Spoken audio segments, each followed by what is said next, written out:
The last official Russian coronation was held in 1896, when Nicholas II came to power. His wife Alexandra attended the event, wearing the imperial crown. It was encrusted with hundreds of diamonds and other precious stones. But first, please subscribe so you never miss an exciting episode. And now, let's travel to Russia. This is how all Russian tsars and czars were crowned. But what happened to the Romanovs' legendary jewels? What happened to these treasures so dazzling that they rivaled any royal collection on earth? In February 1917, a revolution broke out in Russia. A year later, the family was arrested and transferred to a prison in Yekaterinburg. The Bolsheviks knew very well that the Romanovs had managed to smuggle at least some of their valuables out of Russia. But the trail of the Romanovs' jewels quickly grew cold. In particular, a number of eggs made from diamonds, gold and platinum are believed to have been smuggled out of Russia by loyalist sympathizers. Some of them may have been hidden in private estates, while others could have been taken abroad by military couriers or diplomats. However, this is only speculation. Facts are that in 1954, 5 of the eggs reappeared in the West. 3 years later, a similar item surfaced in a Swedish antiques shop.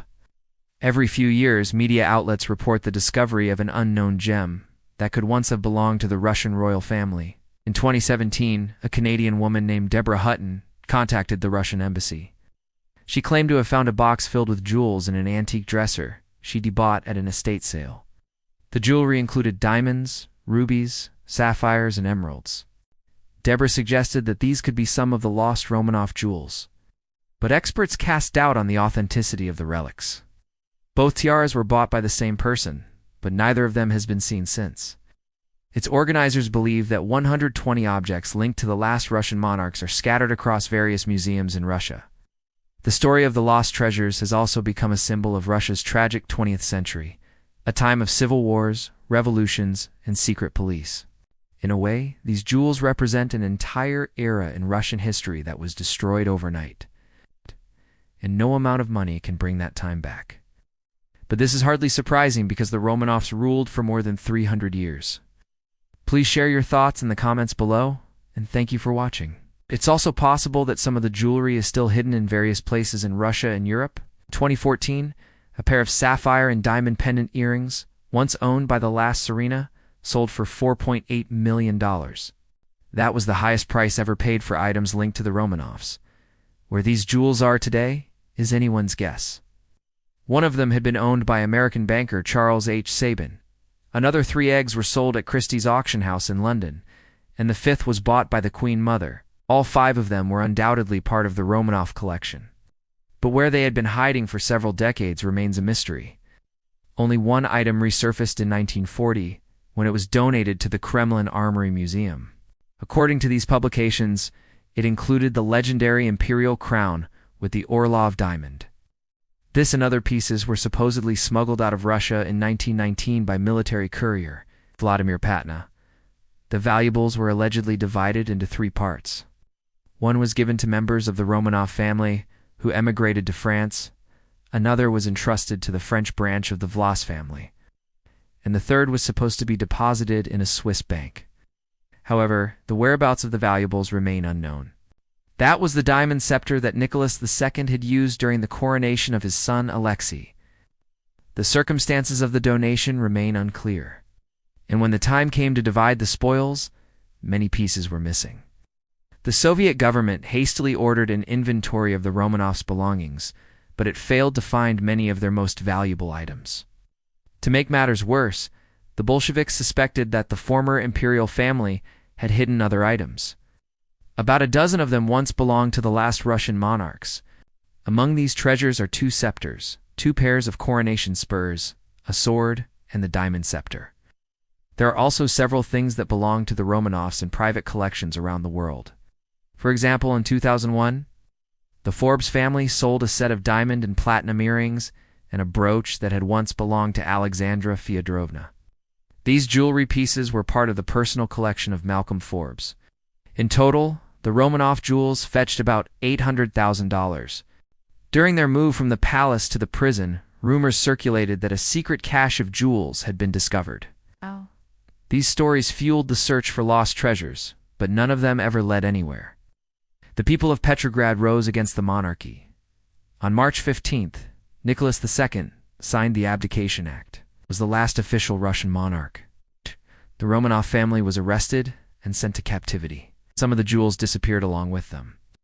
It's known that members of the Romanov family managed to smuggle some of their most valuable possessions out of Russia. Others may have been hidden in places the Bolsheviks never looked. Since then, there's been no trace of them. Hello and welcome back to the channel. Today we will talk about the Romanovs and their jewels.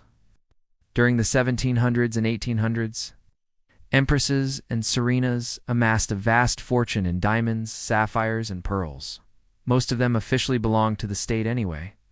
And although the Bolsheviks confiscated a lot of valuables from the murdered Romanovs, many others remained in the palaces.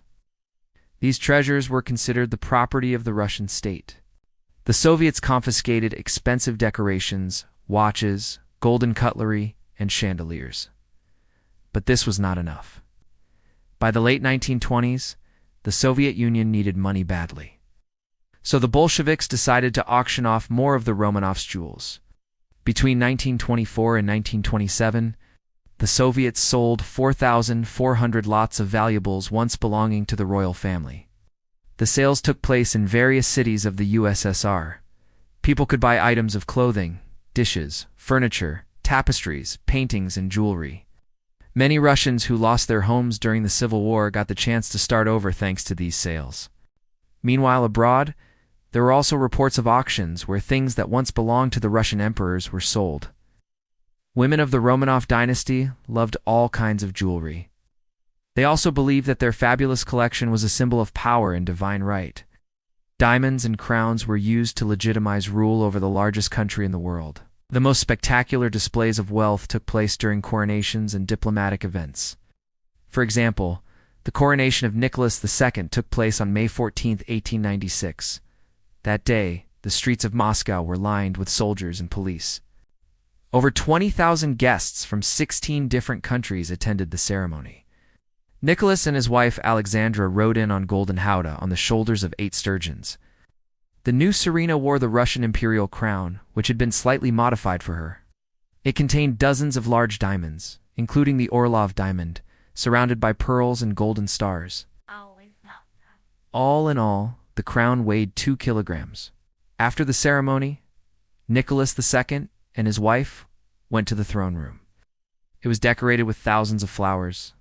There, the newlyweds changed into their coronation robes. Alexandra put on a long white satin dress embroidered with gold thread. Her imperial crown was placed on her head, and her scepter was handed to her.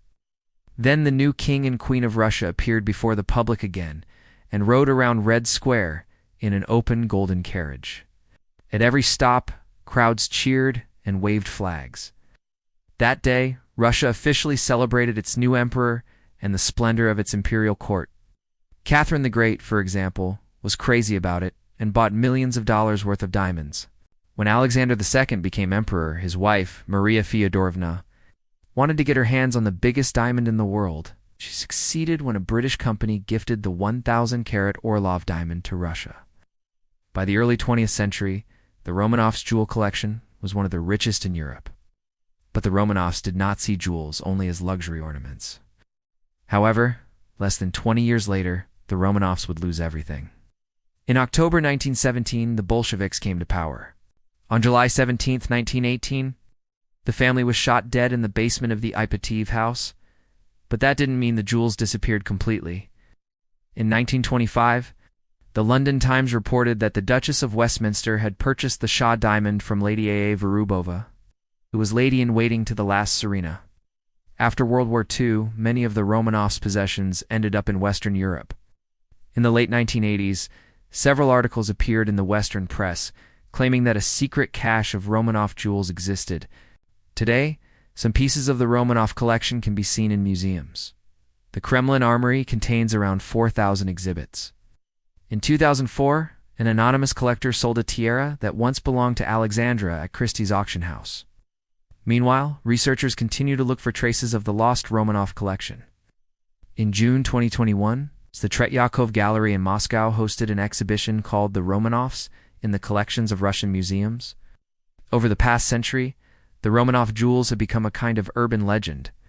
They've inspired books, TV shows, and movies. So what do you think? How much of our history still lies locked away in hidden vaults and private safes?